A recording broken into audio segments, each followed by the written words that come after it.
Imagine tapping into a wellspring of intuitive wisdom, flowing effortlessly through your body, mind, and heart. Picture yourself sensing the emotions and energies around you with crystal clarity, guided by the power of your sacral chakra. What if you could unlock this innate ability and transform your embodied emotional intelligence and intuition forever? You're listening to or watching the Sedona Soul Sisters Show, where we share psychic guidance and healing for embodied spiritual awakening. I'm Christel Arcucci, and I'm on a mission to support spiritual practitioners to access your intuition, unlock your psychic gifts, and live your purpose. A big thanks to our listeners all over the world, and a special shout out and a boost of love to our listeners in Graz, the capital of Austria. You can schedule sessions in West Sedona or virtual psychic readings, mediumship, angel readings, Akashic recodes, soul purpose work, Reiki, life coaching, and more at SedonaSoulSisters.com. Each breath you take aligned with love repairs the healing web on planet Earth. I am very excited about the 8-week series in collaboration with the Desire Sessions podcast called the Ecstatic Empath series. Many empaths are unknowingly attuned only to the pain body. This series will support you to have clear boundaries with pain and awaken the channels that fuel your bliss body with joy. If you'd like to receive updates on the entire free Ecstatic Empath series and all of the resources, visit ecstaticempath.com and enter your name and email. Now, let's set our intentions for this episode. Close your eyes and take a deeper breath.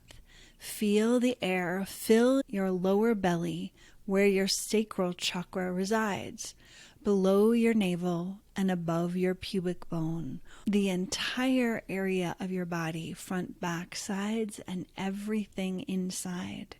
Visualize a warm orange light glowing in this area, pulsing gently with each breath. As you exhale, imagine this light expanding and spreading through your body, carrying with it a sense of emotional openness and intuitive awareness. Feel your body softening, releasing any tension or blockages that may be hindering your emotional flow. With each breath, affirm to yourself, I am open to receiving and understanding the emotions within and around me. I trust my intuition and honor my emotional wisdom. I embrace the creative and healing power of my sacral chakra.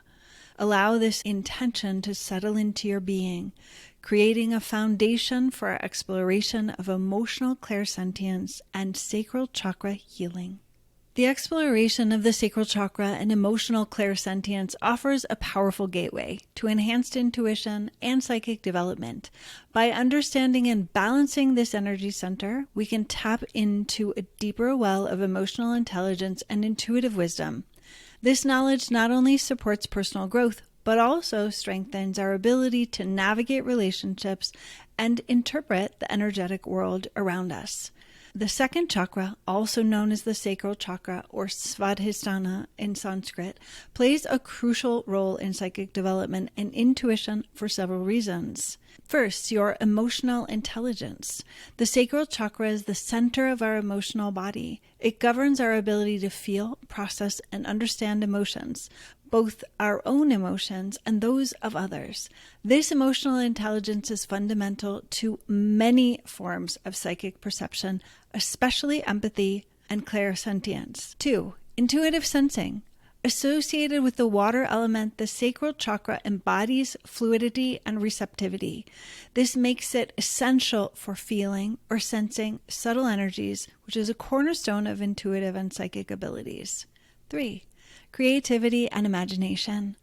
The sacral chakra is the seat of creativity and imagination. These qualities are vital for interpreting and expressing our psychic information, which often comes in symbolic and nonlinear forms.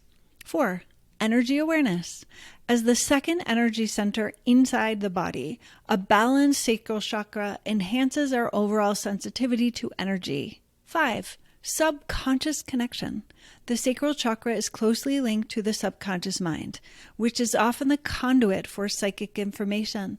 A healthy second chakra can facilitate easier access to subconscious insights and intuition, also called your gut instincts. 6. Openness and receptivity. When balanced, the sacral chakra promotes a state of openness and receptivity. 7. Emotional healing. As we clear emotional blockages in the second chakra, we often unlock repressed psychic abilities that may have been inhibited by emotional trauma or conditioning. By focusing on the psychic development and balancing of the sacral chakra, we can enhance our overall sensitivity to subtle energies, improving emotional intelligence and creating a strong foundation for various forms of psychic and intuitive abilities. The basics of the sacral chakra, called Svadhisthana in Sanskrit. It is located in the lower abdomen below the navel and above the pubic bone. The chakra opens to both the front, the back of the body, above and below, fills that entire section of your body and extends beyond the edges of your body. It is related to the element of water. The sacred sound is Vam, V-A-M.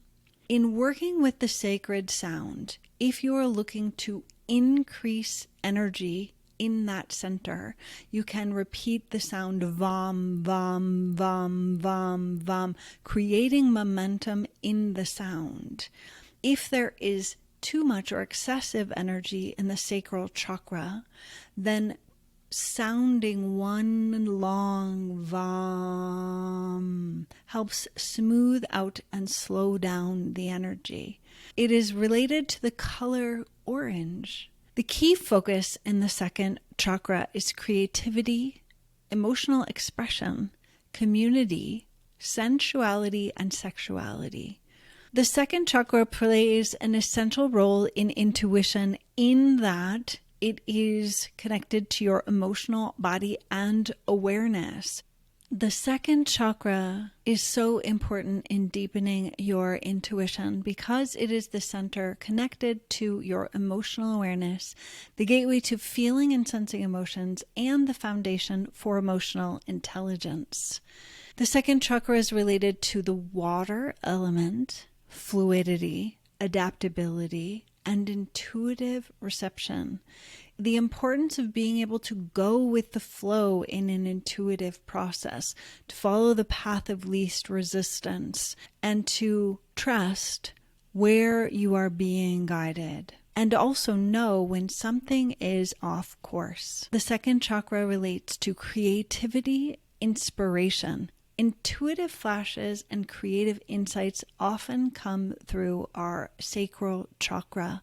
Learning to trust your intuition, your gut instincts is so important in developing trust in your physical, mental, emotional bodies, as well as your soul and spirit, is feeling that deep resonance in your body, which is often coming from the second chakra.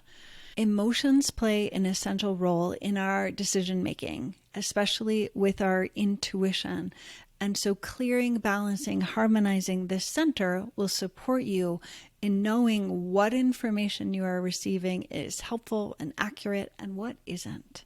With all the chakras, there are challenges and shadows. Some of the challenges and shadows that go along with the second chakra are emotional repression, difficulty expressing or acknowledging emotions, guilt and shame. Shame is the feeling that something is wrong with who I am. Guilt is feeling bad about an action I have done. And doing embodied healing work to clear guilt and shame from all levels of our being goes a long way in balancing the second chakra, clearing the shadows. Addiction and excess, emotional codependency, creative blocks, sexual issues, lack of boundaries, fear of change, emotional volatility, developing emotional clairsentience. In the root chakra, we talked about clairsentience as well.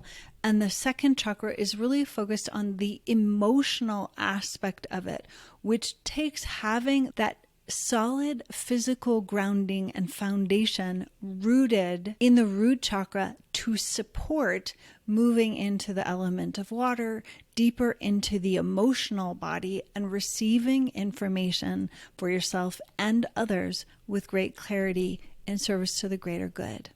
Emotional clairsentience is the ability to sense or feel the emotions or energies of people, places, or objects.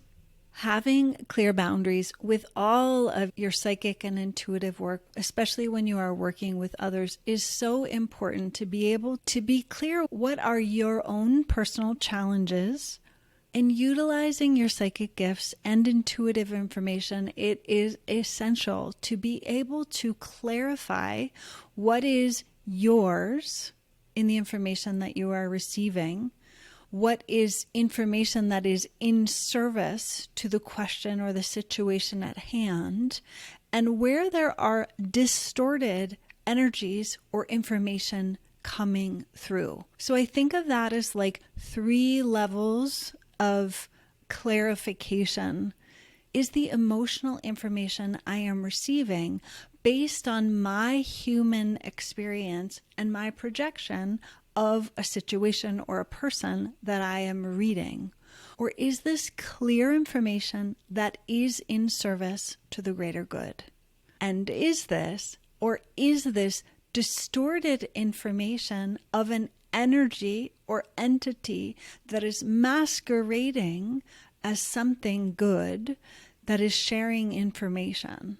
And developing our embodied intuition to be able to know when something is off in our own experience is so important in the sacral chakra. The main technique I want to share for embodied intuition, especially in the sacral chakra, is yes and no. And setting up in your own system what yes feels like and what no feels like. Because especially if you are in the early stages of your psychic development, trying to ask questions that are open-ended questions can be challenging. Yet if you have an embodied way of asking yes or no questions, and you have a system for verifying, then you can ask yes or no questions and start building the information you do have available. Start building your trust in yourself to be able to go further. So 2 examples of how you could set up in your own system a feeling of yes or no. A yes can be a feeling of expansion in the sacral chakra. A no, a contracting experience. Or you could do yes is a leaning forward energy, and no is a leaning back energy. These are just options. Part of it is training your system that I would pick one system.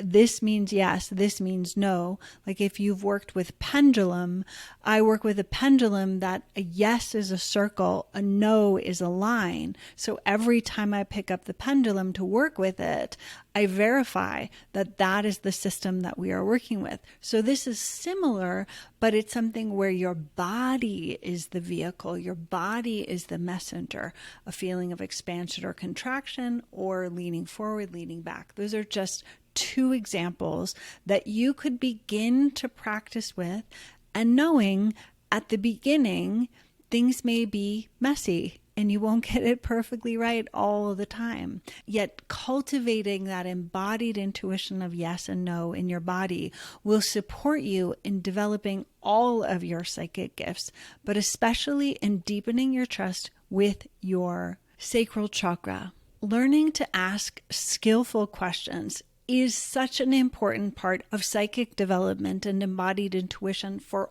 all of the chakras, for all of the practices that exist. So learning to develop skillful yes or no questions, knowing that the spirit realm does not work the same as the physical, tangible realm. And that comes with practice of knowing that it isn't the same as communicating with a human. So there is a learning curve in learning to ask skillful questions, and also looking back in hindsight. Like, I keep a log of all of the questions that I ask. I have a regular practice of working with tarot cards for myself personally and working with a pendulum. And I record the questions and the answers. And often I can look back and see, oh, the pendulum said yes to that question, but I see how that is actually true. But my human mind wanted the outcome to be the yes that I thought it was. So approaching all of this with a sense of play, curiosity, of wonder, of being able to release attachment and go with the flow, to developing the different levels of your intuition and your psychic skills, that it's a great adventure and an ongoing learning experience. Other techniques to develop clairsentience and support your sacral chakra: meditation, especially moving meditation like Qigong, Tai Chi, other martial arts that are rooted in what's called the Dantian in most martial arts, where you are literally moving your body from this power center and physically developing it. Those are incredible practices to support you. So mindfulness practices, moving mindfulness practices are incredibly powerful. Keeping an embodied shadow journal. And what the simple explanation of what this is, which I will do a whole episode on this at some future point, but an embodied shadow work journal is asking the question, is journaling about, inquiring about, what if I want to be experiencing X challenge in my life? For example, what am I learning from being lonely? What insights am I receiving from having financial challenges? This embodied shadow journaling practice is exploring rather than trying to focus on positive affirmations and just telling yourself these are the things that you're created. It's going in the opposite direction and saying, what if I chose this challenge? And it's best to pick one topic and keep going deeper, and to notice that the monkey mind is going to be like, no, I didn't choose this. No, I didn't want this. No, this is terrible. What if having financial challenges is not terrible? What if I chose this financial challenge in order to discover the creative freedom that comes from having limited resources? What if facing financial challenges is a form of freedom from responsibility, of having to take care of others or having to manage a bunch of money and assets? So those are possibilities of going in the opposite direction of your affirmations into the shadow side of, what am I learning from this? What am I receiving from this challenge? What if I chose this challenge? What if I enjoyed this challenge? It is going in the direction of embracing emotional alchemy and receiving what is in the moment, which is receiving the challenge, receiving the shadow side, receiving the hardship or illness or whatever it is, receiving what is and creating from exactly where you are. I believe so many of us get stuck in the emotional body because we stay focused on fighting what is rather than receiving what is and then consciously creating from the present moment. And that means embracing and receiving what is, and then creating something new from there. With all psychic and intuitive work, it is so essential to be able to distinguish between your own personal emotions and those of others. And then I would even add the third of energies or entities that are seeking embodiment and are using you as a vehicle to share this information. Which means energetic protection, grounding, clearing, verification processes are essential in this work. Having healthy boundaries is so important. especially if, as someone developing your psychic skills, if you resonate as an empath, it is so important to be able to close the doors for information, energy coming in, and what information is going out. So that is essential in this practice as well. I mentioned earlier that physical practices to support you, embodied movement practices like martial arts, qigong, tai chi, dance, abdominal massage, as well as getting powerfully connected to this part of your body through working on yourself with your own hands and moving from the sacral chakra. Embodied energy work, beautiful in balancing the sacral chakra, chanting the sacred sound VAM, V-A-M. You can visualize the color orange at the same time that you're chanting. You can also be chanting, moving, visualizing the color, and work with something that engages as many of your senses as possible so that it isn't just a mental practice. These practices become a deeply embodied experience, that it isn't just a list of things you know about the sacral chakra. You have this deep experience and connection with these healing tools rooted in your body. Explore creativity in your life in as many ways as possible, even if you don't consider yourself a creative person.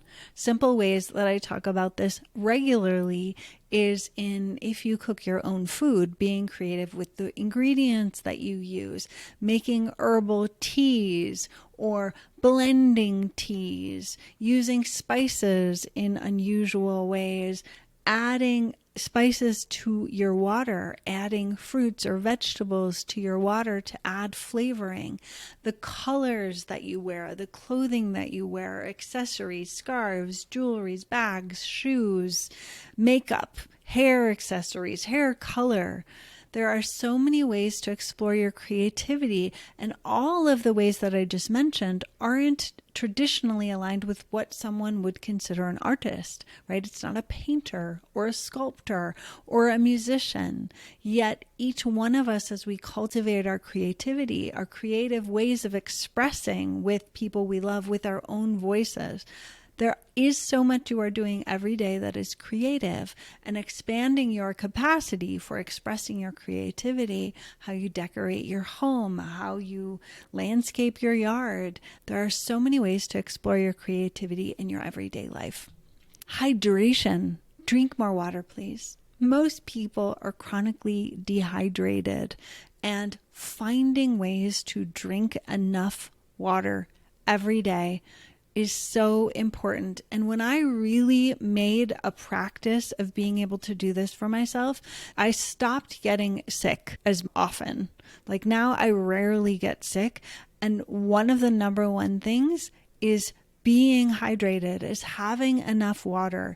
And I have a very simple system where I set up my water bottles at night. I put lemon or lime, a small amount of lemon or lime in my water. I do drink warmer water, even in the summer. And sometimes I make herbal infusions, which is different than herbal tea, but that helps me to have some type of natural, no sugar flavor in the water so that it's easy for me to drink enough. And like I said, I have 3 water bottles to make sure that I get through those bottles. And there's a certain pacing through the day that I make sure I've had the first one by this time, the second one by this time, the third one by a certain time. And then any other water I drink outside of those bottles is bonus, which there always is some, but that makes sure I get the water intake in, which makes such a huge difference in how we feel, in supporting our immune system, in supporting our brain. The only thing that counts towards my water intake is non-caffeinated, non-sugary drinks. Like water with lemon counts, herbal tea counts, black tea, which I drink, doesn't count. Sparkling water with no sugar counts. Caffeinated water doesn't count. So that's my own little system that I hope will support you in getting more water in. Orange foods, oranges, carrots, sweet potatoes, and also root vegetables help us with those lower centers and being more connected to our physical bodies. Herbs and spices, cinnamon, vanilla, ylang ylang, and scents that feel sensual for you, like things that just make you go, mmm. So part of it is exploring those scents that turn you on, literally, that when you smell them, you can't help but feel good. Incorporating those will support you in cultivating your sensual body. In each chakra, I am anchoring at least one psychic ability. And here we're talking about emotional clairsentience, which takes a high level of emotional intelligence, emotional alchemy, being able to be clear of what are your emotions and what is information you are receiving from another person or a location. And why I like connecting them into the chakras is it makes this entire practice more embodied and less mind channel only, which also often people that have psychic skills aren't as deeply connected into their body because they've developed it mostly in the upper chakras. So a big part of this series is to help more empaths, intuitive, and people with psychic gifts to become more embodied, more connected to your physical body, more grounded, more present, more comfortable in the world. So it makes it easier to be in the world. If you've been listening to the show for a while, you know that I had a near-death experience at 6 months old. And I would say one of my greatest challenges in being human is navigating a world that doesn't make sense to me. Now that I'm an adult and have been on a healing path for many years, it continues to get easier and better for me. But especially as a child with psychic gifts open and my intuition very active, it was very difficult for me to be in my body and to know how to relate with other people and the world as it is. So this series is really focused on making it so that you enjoy and love the body that you're in and how your energy system fits into the physical body that you're in so that your body is strong, you are confident, you are capable, you're tending to yourself on all levels, body, mind, and being, so that it's easier to navigate the state of the world, which is very intense, as well as all the information. Like the stronger that I get in my own body and more deeply connected to my own chakras, the easier it is for me to have healthy boundaries, knowing that I choose when I open to psychic information for other people and when I'm not open, when I share psychic information and when I don't. And it helps me in an enormous way be a healthier, happier human navigating the challenges of life in Earth School. I hope this was all helpful. The main intention of this episode is to encourage you to explore your sacral chakra and your emotional intuition, your clairsentience. Let's transition now into the self-inquiry questions or journal prompts. How do you typically experience emotions in your body? And what patterns have you noticed in your emotional responses? What emotional triggers would you like to diminish? Describe a time when you felt strongly connected to your intuition. What senses or feelings accompanied this experience and what inspired it? In what ways does your creativity show up? How might this be linked to your emotional awareness? Reflect on your relationships with others. How do you navigate boundaries between your emotions and those of other people around you? What childhood experiences have shaped your current relationship with your emotions and intuition, and how do these influences affect you today? Thank you for being a part of our community. I'm honored to support your embodied spiritual awakening. Are you ready for a personalized Rites of Passage retreat in Sedona with me? Rites of Passage is an extraordinary 2-day private retreat in Sedona designed to support your embodied spiritual awakening. The pressure of our current global challenges are calling spiritual practitioners to embrace purpose, power, and pleasure on a profound level. If you're passionate about awakening the divine within and ready to embody your legacy, step into leadership and live your purpose, this in-person immersion is for you. You can read more about this life-changing private immersion at sedonasoulsisters.com/purpose, or you can call me at the center and we can explore if this is a great opportunity for you. Leave a review and follow on your favorite podcast app. Until next time, breathe gently, listen to your guidance, and create miracles.